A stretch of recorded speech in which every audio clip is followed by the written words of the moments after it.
যেহেতু আমার লাইফে আমি অনেকগুলো ভালো ইনিংস আছে এবং খারাপ ইনিংসও আছে। তো এই জিনিসগুলো আমি শেয়ার করতে চাই। এই কারণে আসলে আমি কোচিংয়ে আসতে চেয়েছি।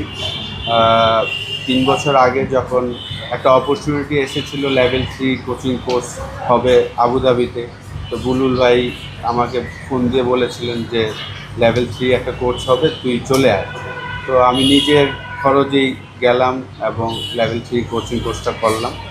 তো লাস্ট 2 বছর ধরে আসলে আমি রংপুর রাইডার্স আমাকে একটা বড় ব্রেক দিয়েছে গ্লোবাল T20 টুর্নামেন্টে কাজ করার। সেখানে আমরা গিয়ে চ্যাম্পিয়ন হলাম। তারপর তো বিপিএল, ঢাকা প্রিমিয়ার লিগ, মেয়েদের ঢাকা প্রিমিয়ার লিগে গুলশান ইউথের হয়ে কাজ করেছি এবং কয়েকটা একাডেমিতেও কোচিং করিয়েছি। তার মাঝে মাঝে আবার আমি ক্রিকেটও খেলতাম। আসলে আমি খেলাটা এত লাভ করি, আমি ছাড়তে পারছিলাম না। তো ইংল্যান্ডে আমি লাস্ট 2 বছর ক্রিকেটও খেলেছি। তো আমি সবারই একটা মানুষের স্বপ্ন থাকে যে বাংলাদেশের হয়ে কাজ করার।